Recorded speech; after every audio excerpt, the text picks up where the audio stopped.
So I hear all these videos all the time by David Goggins. It's just him running and fucking ranting, dude.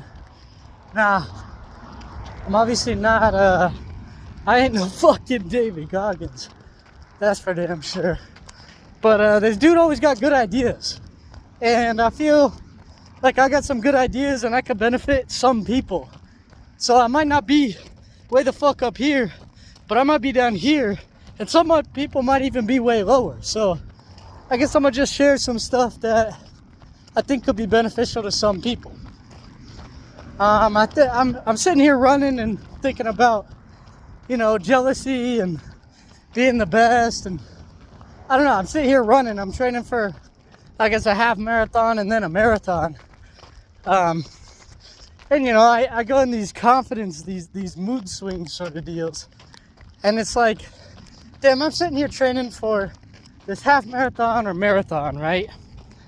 Well, fucking anybody could train realistically for a half marathon or marathon. And then it gets me thinking. I start to think, well, what about all these people that are training for ultras, for 31 miles or 50 miles or 100 miles, or fucking you get that Moab 250 or 260, whatever the fuck it is.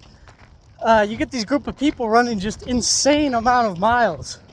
And then even past the miles, you get this group of people that the 100 miles isn't hard enough. So they run it in fucking Death Valley. And they run it in time trials. But point is, I mean, there's always going to be something that's harder. There's always going to be a challenge that's even greater. There's always going to be somebody who's done something harder than you, in the same realm or not. But it's just, I don't know, it gets me thinking, like, well, I'm so fucking far from being the best runner in the world, you know, the best sprinter or the best long distance runner. But then I also think, like, it doesn't really fucking matter. Like, I'm not running this half marathon or this marathon for other people. I'm running it because I fucking do not like running, and I haven't really run before. And the sports I trained for my entire life were explosive. It was gymnastics. The longest event is floor exercise, lasts a minute long, 70 seconds, right? So I've never trained for long distance running. So for me, this half marathon or this marathon, it means something. It means I'm growing, and it means I'm pushing myself and trying something new. So I guess, I mean, if you go external and you look at the things that other people are doing and the things other people are capable of doing, you're always going to be fucking disappointed. It's like climbing. This past week, we went and climbed. A group of us went and climbed in Utah, and you know, we're climbing 510s and whatnot, and you know, we're disappointed, and all of us are, we want to climb harder. Well, we want to climb 511s, but then there was this guy there, and he made a good point. He said, you know, climbers are always fucking harder than themselves, and they always want to climb the harder shit. But what about the dudes that are already climbing 511s? They just want to be climbing the 512s. And the dude climbing 512s, they just want to be climbing 513s and 14s and 15s. And it's like, you're always going to be disappointed that you're not, I don't know if you're not enough, but there's always going to be this battle between self, like, we could always do more. But then it's like, there's always somebody who can do more, and there's always somebody who's going to be looking up to you. So I guess if you base your frame of reference on other people, you're always going to be dissatisfied with what you have to offer. You're always going to be, well, this guy does this, or I could do more. Well, this guy does this extra thing. And I guess the whole point is, if you're comparing yourself to others, you're always going to be dissatisfied with with your performance. So I guess it was a reminder to compare yourself to self, because it's never a competition between you and other people. At the end of the day, at the end of your life, you know, who really gives a fuck if you're better than this guy or you're worse than this guy? I think when we put it in the perspective of fucking death, like, oh, someday we're gonna die, and sure, people might remember us, they might not. It'd be great if we did, but I mean, even think about these ancient fucking philosophers, you know? Pick any person who's significant in your given field. If you play the trombone, or if you run track, or if you are a baker, you know? Think about any significant person in any one of those fields, and you know, at some point they're going to be insignificant. At some point, there's going to be enough generations that have passed, and they're going to fucking forget about you. Even, I mean, you look in the past, you look at significant presidents, you know? I don't know, JFK, or fucking Teddy Roosevelt, or George Washington, or Abraham Lincoln. You know, I mean, that's just in the political sphere, but I mean, all those guys, at some point, they're going to be forgotten. I mean, before I just mentioned them, how often were you thinking about them? You know, how often do I think about them? Probably not that fucking much, you know? They're kind of insignificant. And those guys in their heyday were damn near running the fucking country, if not world. You know? So, why do we place so much value on this extrinsic motivation? On this, I don't know, on this value of what other people think? It's just, I don't know. It's a weird thing to think about, because in our daily lives, we think we're so significant, and we think what we do has so much value, and it impacts so many people. And it might, but at the end of the day, we're all gonna fucking end up with as a pile of dirt in the sand with worms crawling through us. You know, we're gonna biodegrade, and we're not gonna mean anything. So I guess it just goes to show that, I mean, if we're not enjoying it, if we're not enjoying the process, if we're just going through the motions just to see what we're capable of, then what the fuck's the point?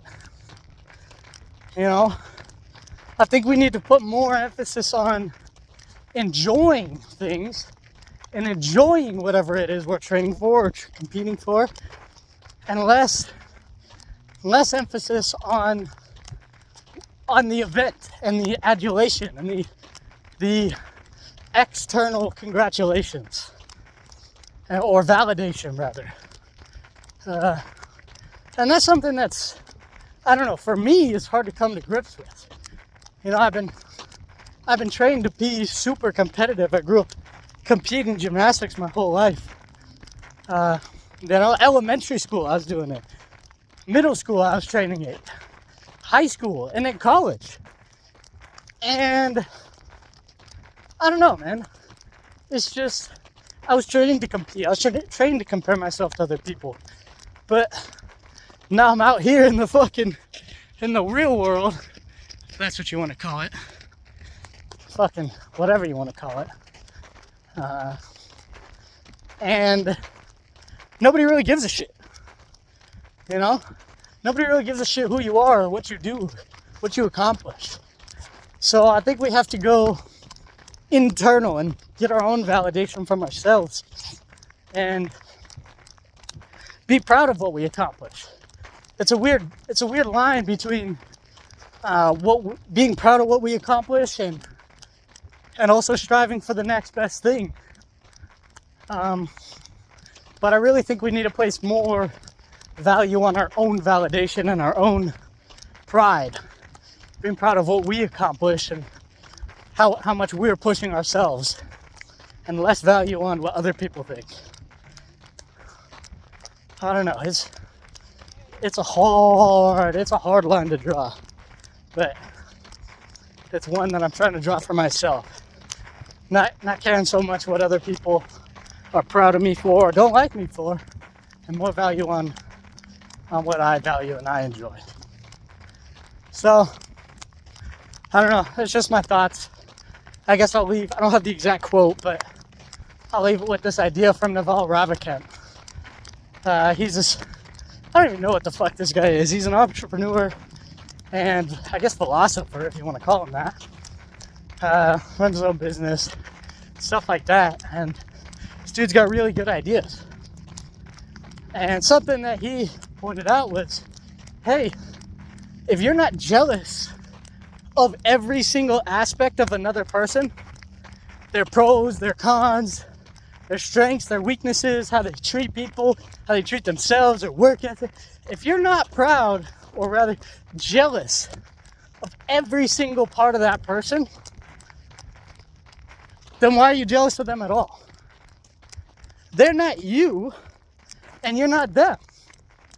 And if you don't wish that you could be every single piece of that person, then why be jealous of any of them?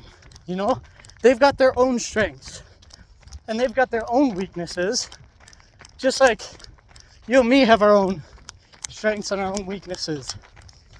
So, I mean, look, we gotta be, I know I need to do a better job of this, but just being proud of myself and being proud of the things that I accomplish and less focus on the external.